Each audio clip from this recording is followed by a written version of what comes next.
biometrics for team members. So yeah, we're recording now. So they need to figure out how to identify it, or okay, I'll go out there with Want you. to be allowed out there to start. Yeah, wait for a minute, just make sure the broadcast is going. that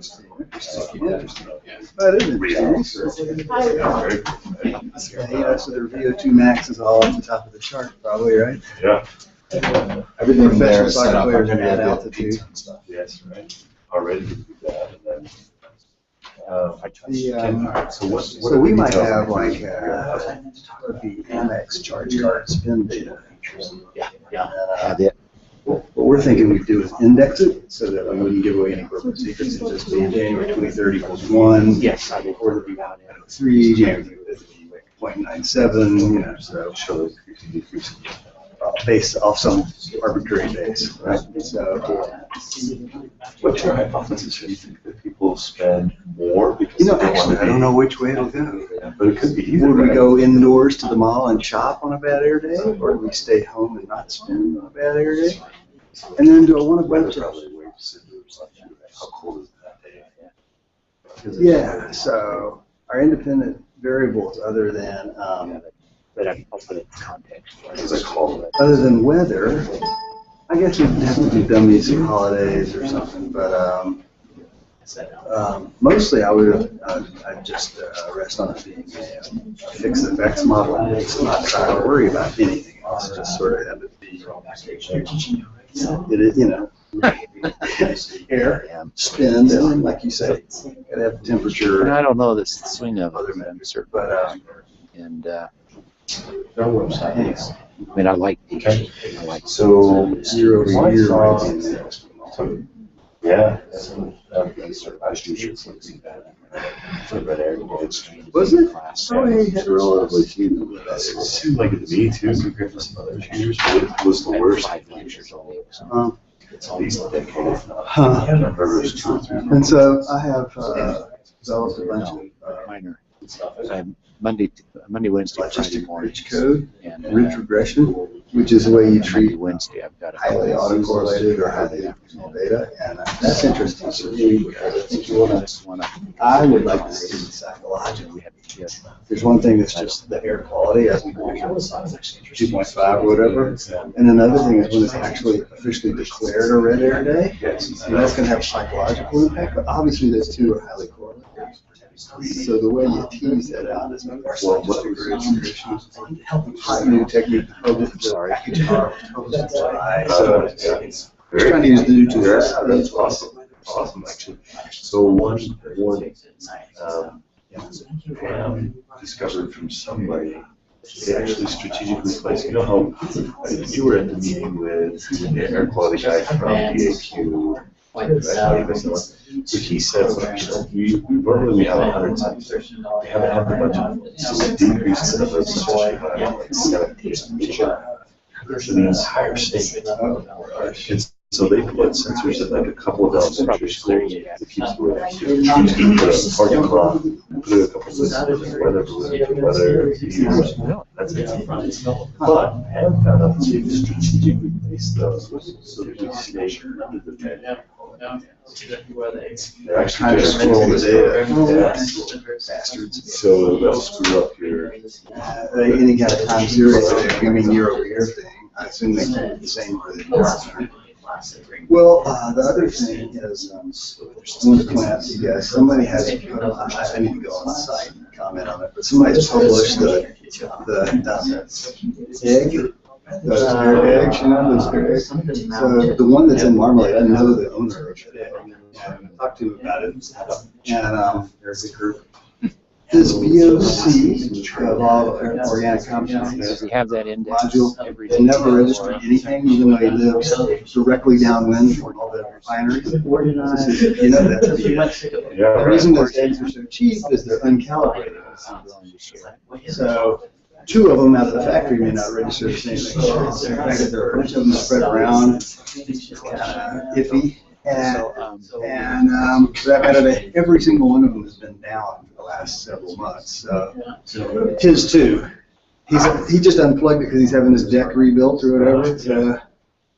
anyway, there's not any of them. Anyway, so I don't know if anybody's depending on the egg air quality data, but might as well not use it. Hi. I'm gonna go sit next to an electric. I will.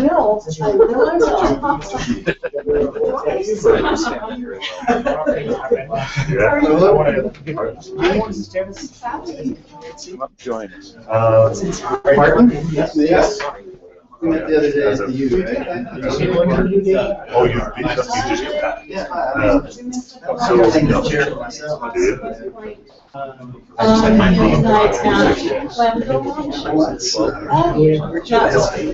Well, the question was how much of them that's going to clean through.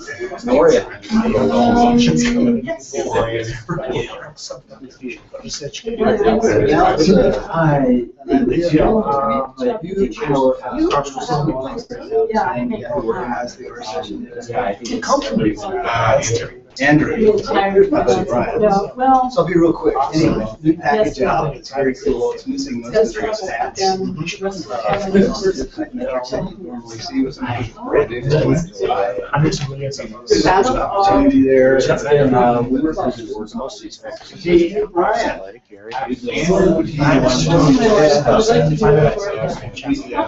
No. Is it Jack's publishing package? No, he has. When he first tried to set up the art group, down to the level we were shooting at, so you want else publishing your art package? And he said, you know, then he started, and he started. That's what you do. Brian, you know, Bart? How's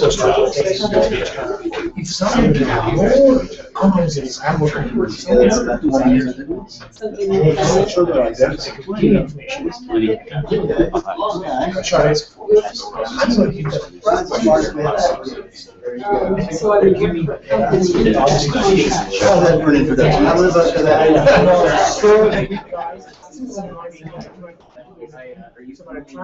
Yeah, privacy issues. No, he said,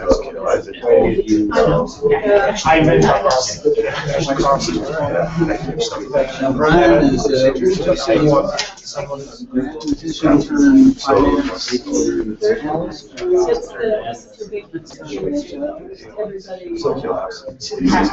Yeah. And then there's,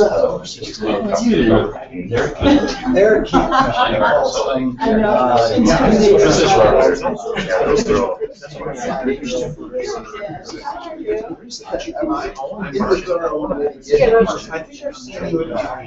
Oh, yeah. Although I You've been there, right?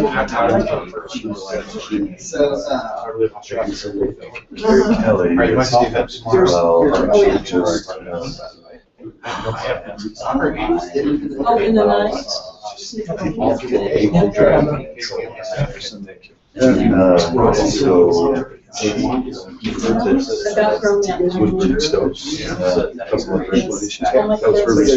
Or adult kids taking care of my grandkids. So I'm like, okay, that's right. See, now that's kind of having kids. A lot, just right after. I think it was Everything you're saying. generation that says, aired out high school, had some kids.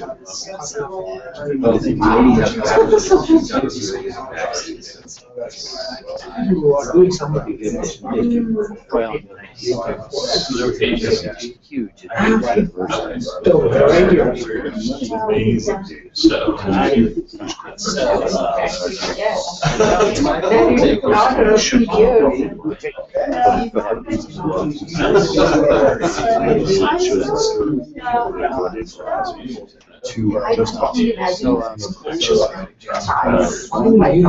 There's a lot of what I use. A lot of what I do.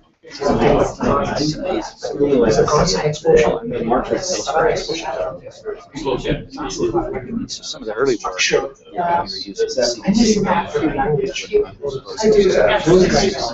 wherever. Now all of that I can do on just. Well, we're surprised. They We would- have some analysis. My son was like, Because hey, when's the boy? Because he's got, he's got No, the girl.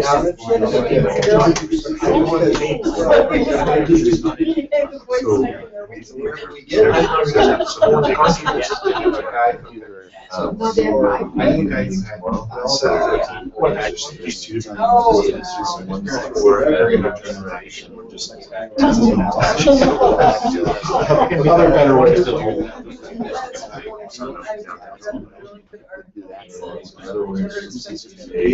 Nobody ever told me. Air quality experts.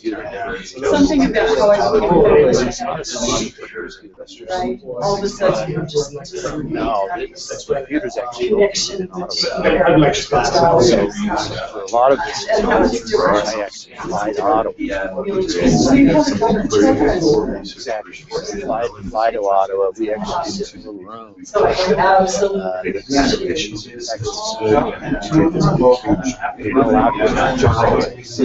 Oh, wow. Much of the code's already written. You don't. Take code, and much of the code is already, much of the code you use is down. And the cool thing is he did some call you. No, it's all US. Yeah, and it's actually American. Look at there.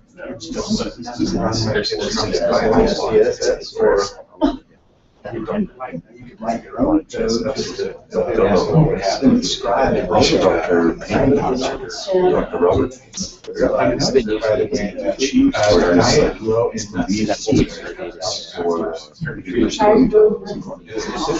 Halfway out.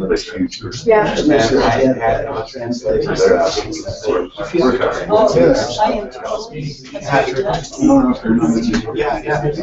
What's your name again? Craig, okay. No worries. I see, sorry, the Internet of Things, my area, so that's nice. So, I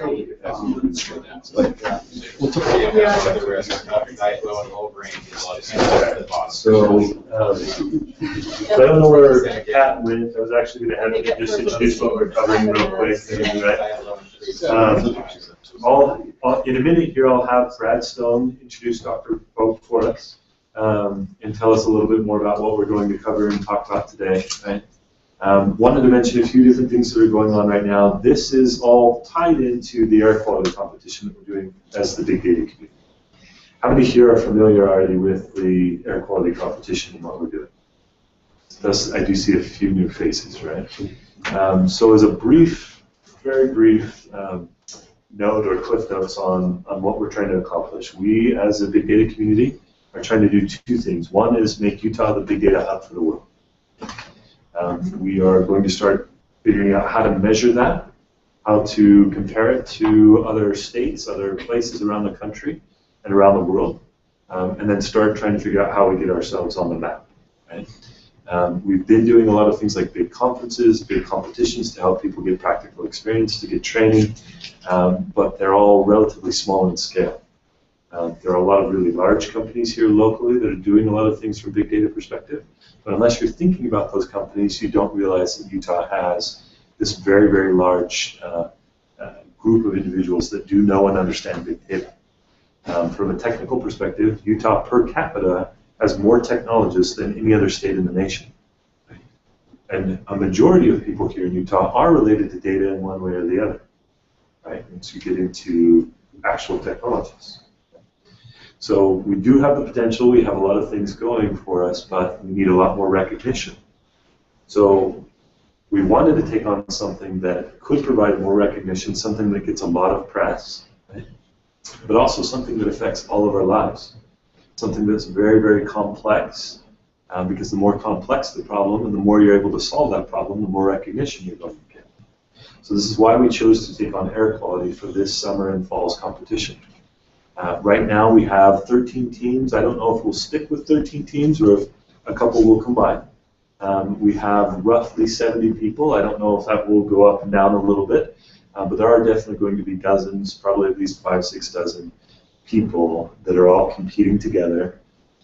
Variations from very experienced data scientists all the way down to teams that are working on things that actually have very little to do with data science and big data, but it all ties back to data in one way or the other. The data that we've collected comes from the state, from many other organizations, federal, local, businesses, various corporations, etc. There are hundreds and hundreds of data sets ranging in size from very small, megabytes, up to terabytes of data. Some of them have multiple terabytes of data, and we do actually have access, if you want, to data sets that are over 10 terabytes in size. So depending on the team. If you're interested in joining teams and aren't on a team already, let us know. There are teams that are looking for additional members, plus the house team is working to create something that will allow all of this to have a legacy going well into the future. We'll tackle air quality today as much as we can, but we're trying to set something up that provides ability for researchers, for students, for many other people to take this on as time goes on, whether they're here in Utah or not. We're also going to try to create templates that will be used in other states. So overall, this will have a great legacy. We will be able to do something amazing. And that something amazing right now is getting this many people to volunteer their time and come out and do something incredible. Also, not only is just spending that time and focusing going to be very impressive and very valuable, but I have a lot of faith in you guys to do something absolutely amazing. The people that are involved in this group and on the periphery of it are absolutely incredible. So we're going to see something that is mind-blowing. It may not be able to change the world right now, but maybe it will. And that might be a good time for a segue, but quick update on events. We have October 25th is the Big Mountain Data Conference. First one we held was actually here in Adobe. We filled this room and many others up with 330 people. We will have that conference up at the University of Utah. Tomorrow we'll have a mixer for any technologists, for air quality experts, for people from businesses that are related, as well as technology executives. And then we'll see, but I think anywhere from 30 to 60 entrepreneurs, investors, people from the money side. They'll be there to help you take your ideas and the things that are related to air quality and either apply them to businesses or help them by themselves become a business. Please come out to that. It'll be 6:30 tomorrow evening at the Liga. We'll also, earlier in the day, meet at Neutron Interactive from 1 to 4. That will be called a hackathon, but honestly we'll be there, unless somebody wants to come up with a competition by tomorrow, we'll be there to meet together as teams, to hash out what we're trying to do, to actually get some work done, because we don't have much time left. On that note, anything additional that anybody knows of, or questions that anybody has about what's going on? Okay. So let's talk a little bit about analysis and how it can affect the world. But Brad, if you can make intros, we should have food already here sometime soon. Okay, my name's Brad Stone. For those of you that don't know me, I'm an IT director at BYU. And so a few months ago, I didn't know anything about air quality, okay, until we started doing this work with this competition. And so as I learned more and more about it, I'd go out on the internet, try to read about it and so forth. I kept running into citations for Dr. Pope. And so I was learning more about that, and I realized, wait a minute, Dr. Pope's at BYU. He's a BYU professor that's down there. And so I reached out to Dr. Pope and asked him if he would come and share some of his stories about what he's done with air quality, how he's made a difference there as well. And he'll tell you about how he got started in it and some of the impacts and where it's led him in his career. But really, starting about the 1980s, Dr. Pope's been a pioneer in air pollution studies and how it relates to health. He has today he's one of the world's most cited and recognized experts on the health effects of air pollution. He's served on many boards and committees, including the EPA Advisory Council on Clean Air Compliance Analysis as the chair on that. Had some real impact into the policy that's now in place in the U.S. Many awards and honors, including the Utah Governor's medical service for technology and science. He's also an honorary fellow of the American College of Chest. So join with me in welcoming Dr. Pope.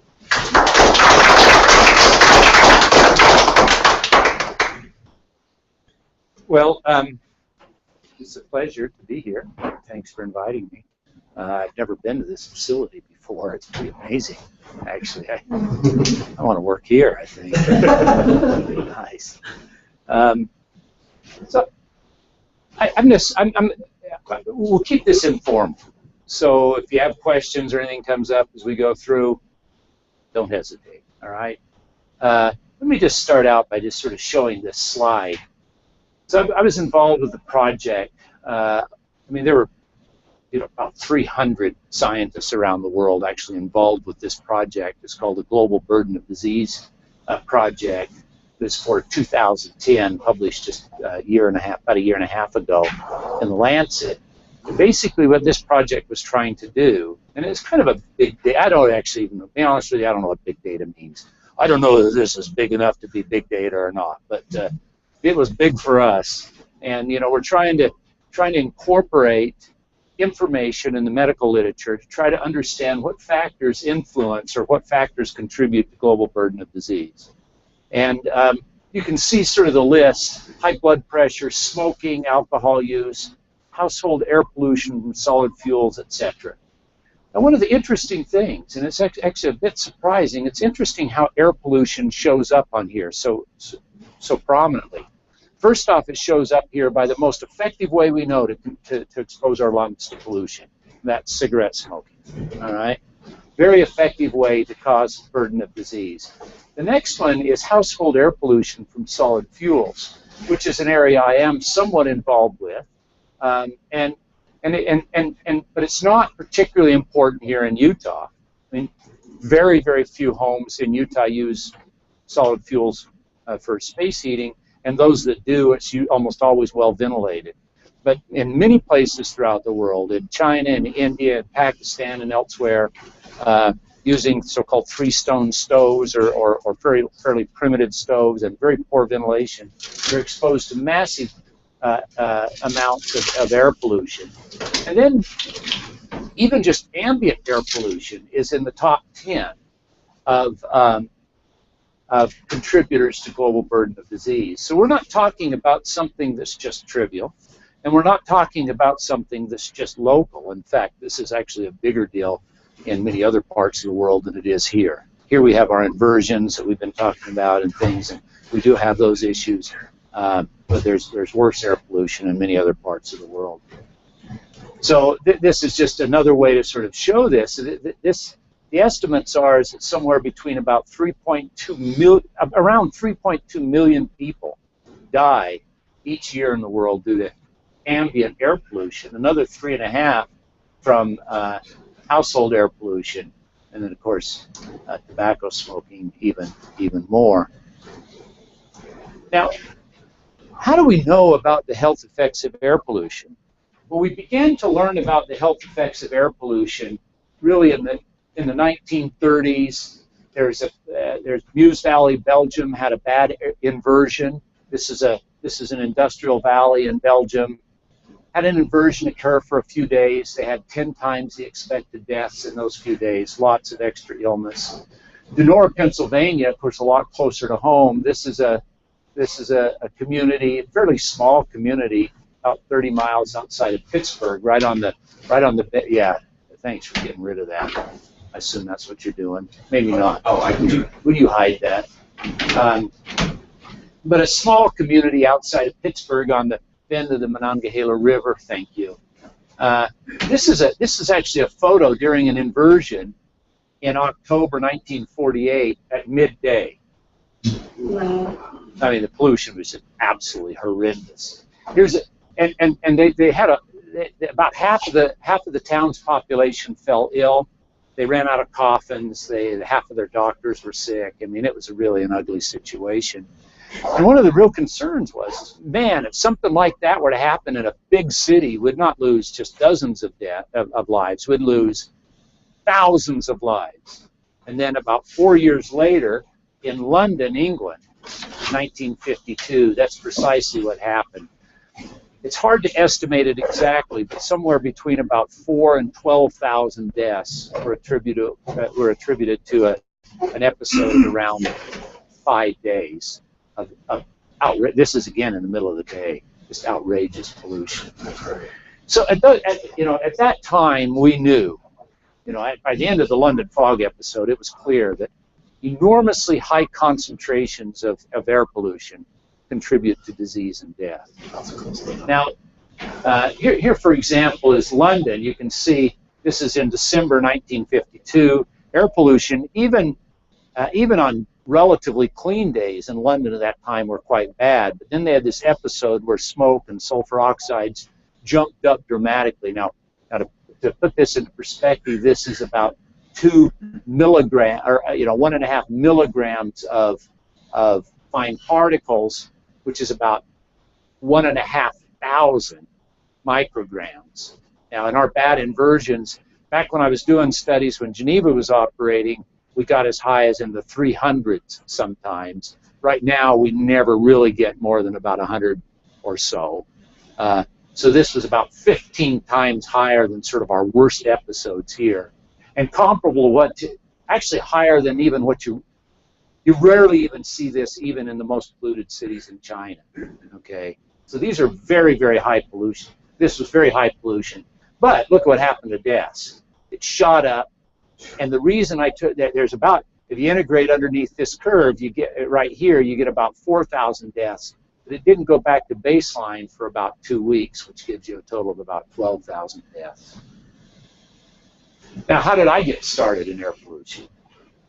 I was an economist. Moved here from I've been living in Texas, moved here to Utah Valley. Geneva Steel was operating. Many of you might remember the steel mill. It was operating. It shut down due to a labor dispute and reopened. And it actually had already reopened. Well, it actually shut down and reopened that while I was here, but I was doing nothing with it. I was just sort of paying attention casually, as anybody would. And after the steel mill shut down, there was shut down and then reopened. There's a lot of anecdotal evidence. Many of you might remember newspaper articles or letters to the editor, young mothers especially, saying, my little Johnny was sick when the mill was operating, got a lot better when the mill shut down, and then got sick again when it reopened. And so I went back, actually started working with a student. The student ended up dropping out of the class, so I had this data. It wasn't big data. I could put it, it was just sitting on my desk, but I entered in my computer, did some analysis on it, and basically what I'm doing is a natural experiment. So think about this. Right where are we at right now? We're sitting right in here somewhere, aren't we? Geneva Steel used to be right there. Of course, BYU is down in here. The lake. You got the mountains, the Wasatch Mountains to the east. You got these other smaller mountains to the west. It's an exposure chamber, a natural exposure chamber. And when the inversions are on, when we put a lid on it, it's really a remarkable exposure chamber. And then what happened is the steel mill shut down between July 1986 through August 1987. Basically, we shut down about 60% of the fine particle pollution in the valley, left it shut down for 13 months, and then turned it back on. Very, very cool experiment. I don't need to show you this, although you might remember it was way worse back in the good old days with Geneva. Geneva sits right here. You see these thermal bubbles. That's over the smokestacks. This is classic smog, a combination of smoke and fog. Very, very nasty stuff. Well, I won't go into the detail. I mean, we did lots of statistical analysis and things. But basically, the steel mill, when it was operating, closed, operating. These are the pollution levels. Okay. Look at pediatric respiratory admissions for bronchitis and asthma. Open, closed, open. Pneumonia and pleurisy. Open, closed, open. Look at total respiratory hospital admissions for children. Open, closed, open. Now, we can do lots of fancy analysis, but you're seeing the results. It was stunning. Roughly double the pediatric respiratory hospital admissions. Now, we also have other areas not affected by Geneva Steel. Salt Lake Valley, Cache Valley, Nothing going on there. You didn't see that at all. You didn't see the drop in pollution. You didn't see the change in hospitalizations. Now, another sort of natural experimenty sort of thing that you can do is you can say, well, let's look at changes in air pollution that in the valley that occur not because of shutting on and off the source of pollution itself, but by putting a lid on the valley and then letting it air out, and then put a lid on the valley again. That's these inversions, right? So basically what happens when we have these temperature inversions, you get this very, very high levels of air pollution. So this is PM 2.5 plotted over time.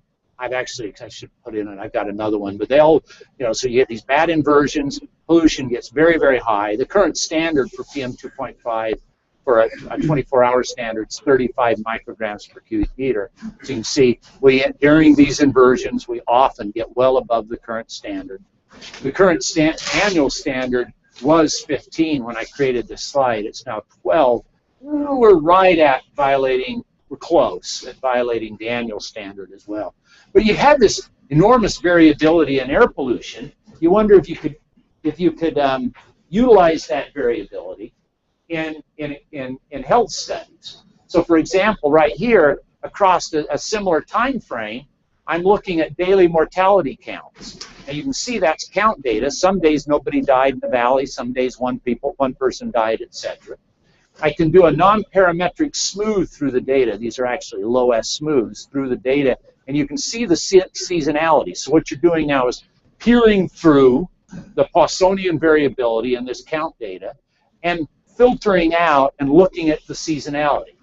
It's pretty cool, isn't it? Now you can actually do a more narrow smooth or a more narrow span on your smooth, so you can see some of this within season variability. But look at, there's an interesting period of time where there's very little within season variability. Now you know what time that was, right? That's when Geneva Steel was shut down. Now let's don't do any particularly fancy statistical analysis. Let's just take that data, sort it by quartiles of air pollution, and plot it. And that's what you're seeing right there. Then you might say, well, yeah, but you're not controlling for seasonality and temperature and relative humidity and stuff. So let's do that. Let's take a Poisson. I don't know how many of you are interested with the modeling, but the bottom line is we can treat these mortality counts as being generated from a Poisson process, and then we can take the log of the mean and standard and variance of that process and regress it on some lag structure of pollution and some non-parametric smooth of time to deal with seasonality and temperature and relative humidity and things. I don't want to go through the debates about this modeling. It turns out it doesn't make much difference what you do. You get essentially the same result, and the result tends to be for every 10 micrograms per cubic meter increase in PM 2.5, you get about a 1% increase in mortality risk. Yeah, and remember, we have even today we sometimes have 2 or 3 days that get up around 100. Now, here's another study. This was actually done quite a lot later, but it's very interesting. Basically, what we're going to do here is we're going to do a case crossover design. So we're going to look at people that have ischemic heart disease events, mostly heart attacks and related ischemic heart disease events. We're going to look at when they had that event, and then we're going to look at other same days of the week in the same month, and treat. It's almost like a case control study, only you use the same person as their control, right? And you know when they have the event, you know when they don't have the event, and now we can control by matching on the same individual, on the same day of week, on the same month of year, so we're same month and same year, so we're controlling for seasonality, etc. So we can do that, and we can analyze that data, and furthermore, we have very well-defined events. We have almost 13,000 well-defined follow-up cardiac patients who lived on Utah's Wasatch Front. We analyzed the data again using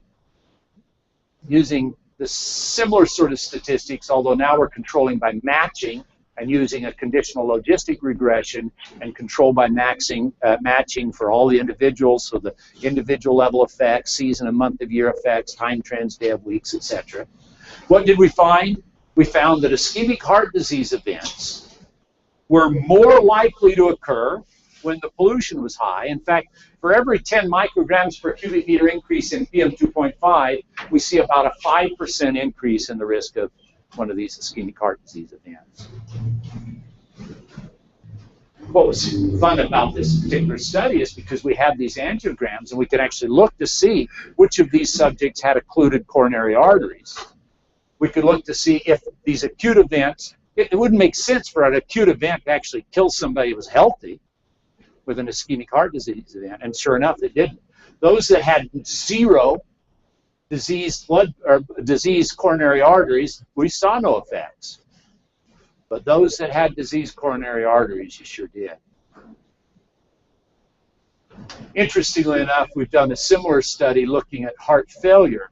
Now, with heart failure, you get a little longer lag structure with the exposure, but you see a similar sort of thing. In fact, an interesting thing that's been happening in cardiovascular medicine is fewer and fewer people are dying of their ischemic heart disease event. But what happens is they still have damage to the heart.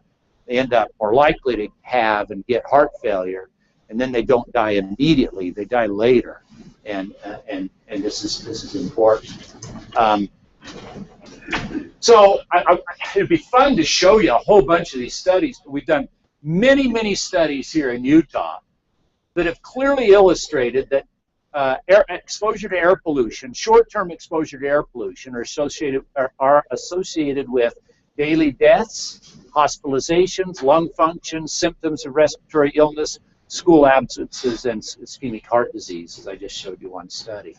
These studies have been observed in many, these sort of associations have been observed in many other places throughout the world, but the early death studies, the early hospitalization studies, the early lung function and symptom studies, and even the early school absences studies, all were done here and then have been replicated elsewhere. Now, it turns, yeah, question. By here, do you mean in the Utah County Valley, or pretty much Utah Valley? Although that ischemic heart disease study includes the whole Wasatch Front. Okay. So when I say here, I'm talking really Wasatch Front. And were a lot of those focused on the children aspect, the pediatric aspect, or was it around the range of just about everything? So this is focused on everybody, but it's mostly adults because it's mostly adults that die. Hospitalizations actually was focused mostly on children. Okay. Lung function and respiratory symptoms was focused mostly on children. Obviously, so is school absences. Ischemic heart disease is focused mostly on adults. Okay. Yeah. How did you get that data for all these different studies? Was it public data that you found, or did you have to go and do primary research to gather that? It's a very important thing, and if I have time, I'm going to talk about this issue in a minute. But so the daily death counts I got from vital stats records from the state. Hospitalizations are all from Intermountain Healthcare, and that started out because Utah Valley Regional Medical Center is an IHC hospital, and then when we expanded that work, and in fact IHC, I've had a chance to work with that, and Intermountain Healthcare has been a very, very important partner in a lot of this work. The lung function and respiratory symptoms had to collect myself. We actually enrolled panels of children, followed them over a period of years. School absences, just caught that from the school districts. Ischemic heart disease, again, that's working with researchers at the University of Utah and IHC. Good question, because collecting data is a very, I mean, you know this more than anybody else. Data is where it's all at, and it's sometimes it's a big nuisance to try to get the data that you need. But I want to talk now. I've been talking about short-term exposures. I want to talk about long-term exposure. It turns out that that's even more important, as you might imagine. And it turns out that it has even bigger health effects. We've known for some time, in fact, Lester Lave and his student Eugene Seston wrote an article in the journal Science in 1970 and then wrote a whole book on this. And basically what they showed is that in the United States, age, sex, race-adjusted mortality rates are compellingly correlated with air pollution. Now, not perfectly. There's lots of other things that contributes to air pollution or to mortality, but lots of it is a lot of it's associated with air pollution. The problem, of course, with these cross-sectional studies is you can't control for individual risk factors, and so a group of researchers at Harvard, Frank Spicer, Ben Ferris, Doug Dockery, and others, actually designed a study that's now often referred to as the Harvard 6 Cities study. Question, yeah? For a second, could you please go back to the previous slide? Oh, sure. So these particular counts, are they adjusted for natural sources of PM 2.5, or do they include all PM 2.5? All PM 2.5. So that could include pollen and other natural particles also? Yeah, now PM 2.5 comes almost entirely from combustion processes, either primarily or secondarily. So the wind-blown dust and road dust and all of that stuff, volcanic dust, most of that is not PM 2.5. Now, are there natural sources of PM 2.5? Yeah, and it depends on how you want to define natural, but natural wildfires clearly contribute to PM 2.5. And some volcanic dust it falls in that range. But most of the PM 2.5 really comes from us burning things. And to some degree, not necessarily exactly burning, but high temperature processes and industrial processes. Okay? So this study I was talking about, what's often called the Harvard 6 Cities study, was designed and the data were collected by this team at Harvard over a period of many years. I was lucky enough in the mid-1990s, or early to mid-1990s, to be at Harvard and working with this crew, and was able to collaborate with them on analyzing and interpreting these data. And basically what they had done is there was this 14 to 16 year prospective follow-up of over 8,000 adults living in 6 U.S. cities. They've been monitoring air pollution. TSP, which, by the way, relative to your comment, includes a lot of natural particles, as does PM10. But the focus later became on PM 2.5, in large part because of this study, because you don't see that much going on with the large particles. Almost all of it's due to the fine combustion-related particles, the health effects at least. So they were monitoring these pollutants. This is sulfates, aerosol acidity. There was one time where a clear hypothesis was that one of the primary reasons this was damaging is because it was acidic. It turns out that wasn't the case. The particles do not have to be acidic to be damaging. And various gases, sulfur dioxide, nitrogen dioxide, ozone. So these data were analyzed using survival analyses and various proportional hazard models. We can, and these models we can control for differences in age, sex, smoking, body mass index, education, occupational exposures, etc.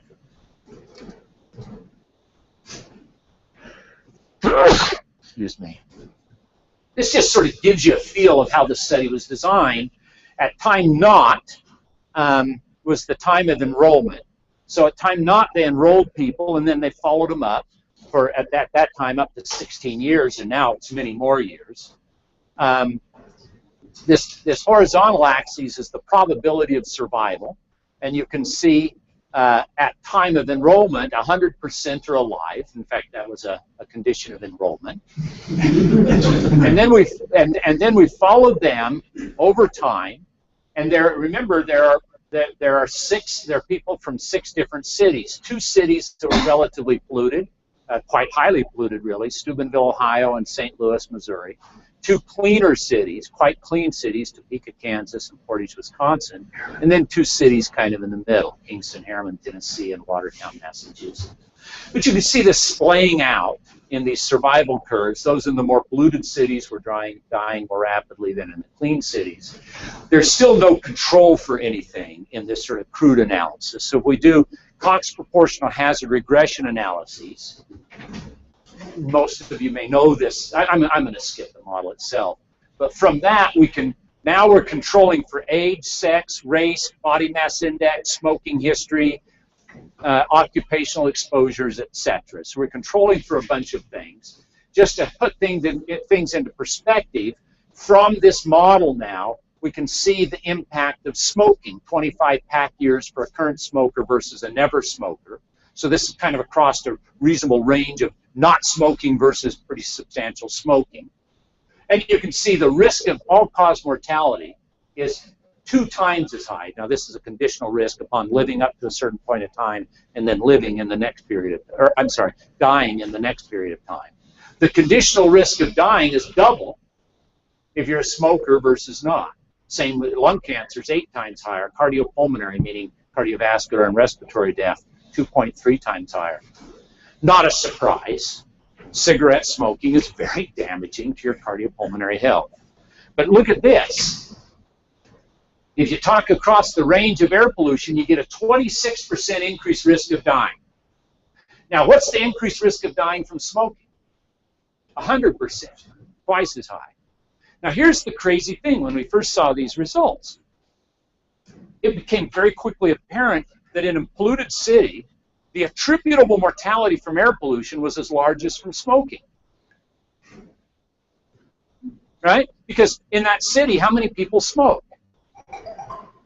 About 25%. Back then, it's actually declined since then. About 25%. Their increased risk is 100%. For those that smoke, it's a much bigger increased risk, but across the community, the attributable risk is about that 25%. Okay? Now, when we ask ourselves, we see this excess risk of about 25%, but that's that should be applied to, well, how many people breathe? Yeah, all of them. It's a very these results almost seemed unreasonable. It seemed way too large to us. In fact, we were very worried that there was, there was something wrong, and we tried all sorts of different analyses and things. And in fact, when you actually look at that, so this rate ratio is now adjusted by age, sex, race, smoking, et cetera, and you can see that the relationship between mortality and pollution goes up in a near linear fashion across the range of pollution in this study. So, yeah. How is it tied to pollution versus city life, stress and those factors? So it's a good question. Of course, we're trying to control for as much of those as we can. But the interesting thing is Steubenville isn't a big city. In fact, it's not nearly as big as, say, St. Louis. And in fact, if you look at that, I mean, Portage Portage and Topeka is bigger than Portage, but they're both pretty clean. Sit down here. Steubenville's pretty small place, and it's not like it's a big city. Kingston Harriman's kind of in the middle. So this doesn't really seem to be driven by city life per se. Now, I will show you, maybe I won't have a chance today, but I can tell you that when you actually look at urban versus rural in the United States, it turns out that urban's more healthy than rural. That wasn't so true a few generations ago, but that's increasingly true today. The healthiest populations, controlling for other things, but even not controlling, are now in the urban areas. Urban's more healthy than rural in the U.S. It's true in Canada as well, and it might be true in other countries that I haven't studied, but we see it here. Yeah. Dr. Reed Glauser up at the University of Utah also turned in a similar study and said that urban sprawl actually increases not only pollution, but obesity rates, death rates, everything else. So as you spread out, it's... Now we're controlling for obesity here. And we're actually even, we're controlling for obesity, but you're exactly right. It's really kind of interesting what's happened. But we were scared of those results because we just didn't think that they could be true. And I'm going to have to rush here a little bit now, but we went to the American Cancer Society and asked them, would you collaborate with us and let us use data from your monster cohort? Now, we had 8,000 people. They had 1.2 million people that they'd been following up. And all this information, now we're starting to get, I don't know this big data yet, but it was big to me, okay? And a lot of hassle. We had to go do this analysis. Back then, in those days, I'd have to go down to Atlanta and would use the CDC mainframe computer and run these analyses overnight on their computer. But I won't go through the details, but just simply to say, we got roughly the same results. Smoking's still bad, and pollution is still bad. And things kind of went crazy. That the EPA started to establish new standards for PM 2.5 at that time. That we were accused of doing secret and junk science, and so we turned our data over to an independent reanalysis team that spent 3 years, 31 of them spent 3 years with a dedicated computer and everything, crunching and trying and auditing and reanalyzing and doing sensitivity analysis. They got the same results we got with only trivially small differences. Okay. There were legal challenges that were going on. That eventually was resolved in 2001 in the Supreme Court, and with a unanimous ruling too. So it was somewhat comforting. While all of that's going on, we're following up these studies more. So the Harvard Six Cities study had 8 more years of follow-up, and what was interesting is Steubenville got way cleaner in that time frame. And look at their adjusted mortality rate dropped like crazy too. Kingston Harriman, in fact, all of the 6 cities got cleaner, and all of the 6 cities, even controlling for the other factors, saw declines in mortality risk. We did another follow-up, a much longer follow-up of the American Cancer Society study, published in 2002 in the Journal of the American Medical Association. Now the results from this study haven't really changed now in the last 12 years. We've done a lot of additional follow-ups. The analysis from this study have held up remarkably well, and the 6 City study.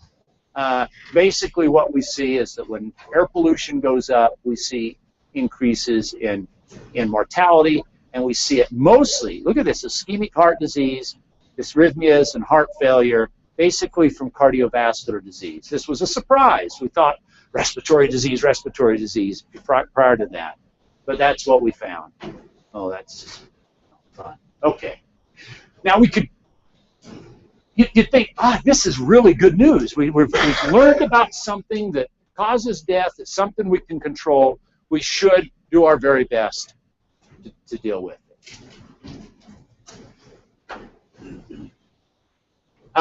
Before I even go there, too, and we also did another study published a few years ago in the New England Journal of Medicine. It was a study where we used them because what happened after those bad episodes, the U.S. and the U.K. started doing clean air legislation. By 1970, the Clean Air Act and the amendments associated with the Clean Air Act that established the National Ambient Air Quality Standards came into play. The EPA was established. Through the 1980s and 1990s, there was dramatic reductions in air pollution across much of the United States, especially in the cities that were very polluted. I showed you Steubenville there. Pittsburgh really cleaned up. Even LA. LA used to be like 50 micrograms per cubic meter on average. Now they're about 18, 19. There's been these very, very big improvements, and they've been differential. I mean, some places, especially those who are really bad, improve more than others. So you have this big natural experiment. So what we did is we took we calculated life expectancy in basically 1980, and then life expectancy in year 2000 across these communities, and then controlled for various socioeconomic, demographic, and changes in smoking and these sort of things. And what did we find? That the reductions in air pollution were associated with approximately 1 year of increase in life expectancy.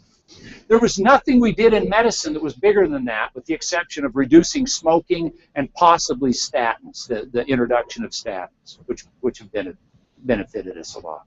Reducing the amount of air pollution that we breathe by smoking less and cleaning up our air had a substantial impact on our health. Positively so. This should be great news, right?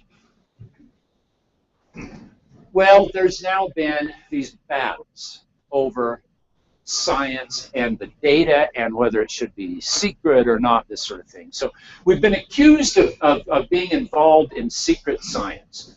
And irritatingly enough, for a time, although he seems to have dropped out of this battle, Chris Stewart, right here from Utah, was a co-signer with Lamar Smith. Now, Lamar Smith is the chair of the House Science, Technology, and Space Committee. And Chris Stewart at the time, although he's since left this, at the time was the chair of the subcommittee on the environment. And they were saying this is secret science and you must release it all. And they subpoenaed the EPA to release the data from the Harvard Six Cities and ACS study.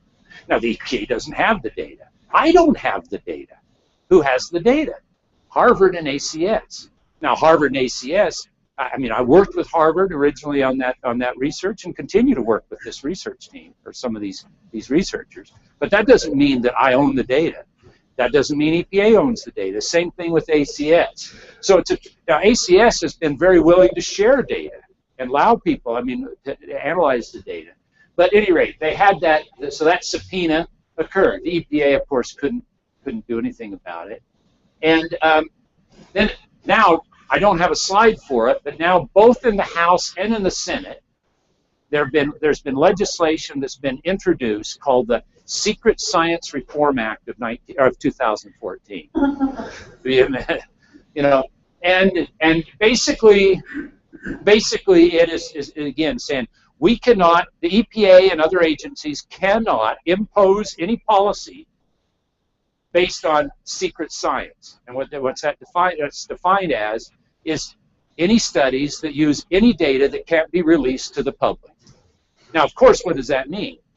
All of the clinical data I use with IHC, I'll get you just a second. All of the clinical data can't, you know, that's secret. All of these studies, these prospective cohort studies where you have IRB approval and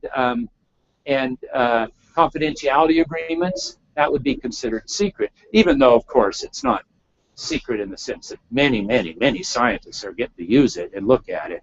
Go ahead. I was going to ask about clinical data and the HIPAA compliance requirements. The fact, when you do work with that, if you obfuscate or remove personally identifying information, will they accept that? So, sometimes, I mean, I work with IHC and I never have identifiable data. Right. Well, but I still have to. Cohort. Huh? But it's a small enough cohort. Yeah, with the Harvard Six Cities and ACS study, because in order to reproduce the results, you have to know their location. Nowadays, with probabilistic linkages, you all know this. You're big data guys, right? You all know that you can find them. So what's happened in the United States, even with the micro files, mortality files, they no longer can you get date of death and place of death. I mean, that just, and in fact, they won't even give you state of death anymore if with the micro files, because it's too easy now to find them. And so it is true in the sense that there is private confidential data that cannot be released. In that sense, it's secret. But in the sense, I mean, I'll show you in just a minute how unsecret it is. But all of the any clinical data. I mean, I'm working with various providers of data right now from all across the United States and even in a few places in Canada, and we have to get data use agreements. In many cases, you have to get IRB approval. The IRB approval always says that you're going to maintain the confidentiality of the data. You know the game here, okay? So I'll just give you, I want to just review real quickly the Harvard Six Cities study and the ACS study that are being called secret science and the data. Remember, the Harvard Six Cities study was published in the New England Journal of Medicine. Hardly secret, right? Before we published it, though, probably the single most accurate, the single time when we were most secret about our science actually was during a period of time when we saw the results from the Six Cities study, but we were afraid of the results. We didn't really publish them until we could confirm those in another data set, the ACS study. So after we saw the results from the 6-city study and a second study, the ACS cohort, then we submitted these papers for publication. They were both published in premier medical journals. And then is when the accusations of secret science and inappropriate science occurred. So at that point in time, ACS and Harvard, and those of us who were involved in the original investigations, turned over our data and our information to an independent research group, which also agreed to meet the confidentiality restrictions, okay? It wasn't just anybody. It was a group that was, so this was a group of 31 scientists with oversight from a 9-member expert panel and peer-reviewed by a special panel of the HEI Review Committee. Now, the HEI is about the closest thing you can get to a sort of a neutral party. They're funded partly by the EPA, partly by the auto industry, okay? And they're very, very respectable group. I have a lot of appreciation for the difficult things that they try to do and do very well. Nonetheless, they didn't actually do the analysis. They contracted this analysis out to a research team, mostly stationed out of Canada, Ottawa, University of Ottawa, but other places there. And they had full data access that ensured the privacy and confidentiality of the participants. They could reanalyze the data, do full data audits, replication analysis, etc. Very rarely does this actually happen, right? This is a very, very amazing independent reanalysis of two important studies. I also will point out that, now you wouldn't call this an independent reanalysis exactly, but it's different research teams with different people doing extended follow-up analyses of the Harvard 6-city study, published again in top journals. Now, with the ACS study, a similar sort of things happen. There's now been 6, 7, 8 different analyses that are extended analyses of the ACS study with different combinations of research teams, different people looking at it. Enormous vetting of these two studies and their analysis. Now, what's probably even more important, however, to have other people go out in other places and collect other panels and do other analyses, rather than just keep rehashing the same old data set. At some point, you don't gain a lot from that. Well, there have now been replicative studies in numerous other cohorts. One of the most interesting one in the Women's Health Initiative. The Women's Health Initiative study was a study to look at at breast cancer and cardiovascular health associated with postmenopausal women taking hormone replacement therapy. All right? Wonderful study, and actually had enormous benefit. We found out that what we thought we knew was largely wrong with regards to hormone replacement therapy. But now we have all those women. We followed them all up. We know where they live. We know what the pollution is where they live. You can look at those and look to see if there's air pollution effects. And they did that analysis, and their results were different than the ACS study and the Harvard 6-city study. Their effects were way bigger. Way bigger. Now, that was published in New England Journal of Medicine, a study out of the Netherlands, a study using the U.S. National Medicare data, Nurses' Health Study. I could go on. I'm involved with a couple of these studies.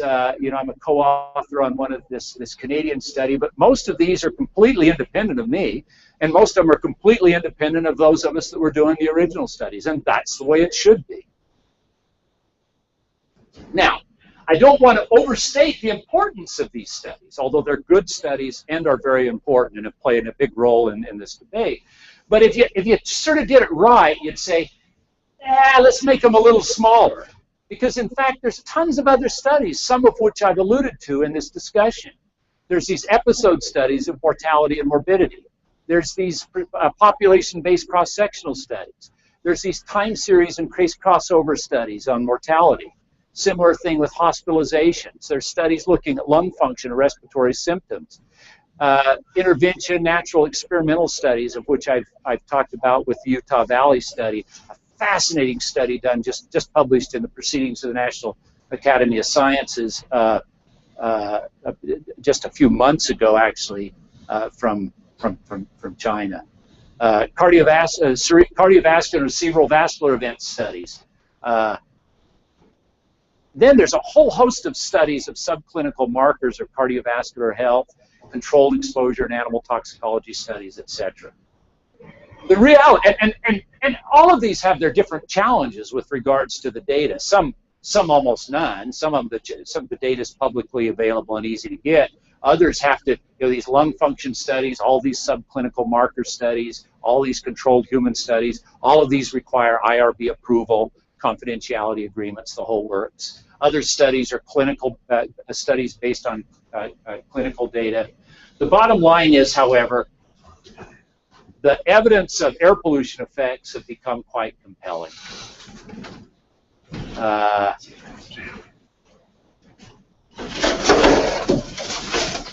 I'm out of time.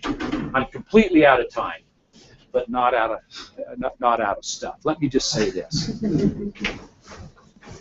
Do you find this compelling? Yeah. I could go on because I'm not going to, but so there's a whole bunch of studies that have begun to understand the underlying the pathophysiology, and when you start to recognize, there is growing understanding of the pathophysiology, the pathophysiologic pathways that link exposure to air pollution to disease and death. That's an important area of study, and that's something that we'll have to talk about next time. We'll see you. Thanks.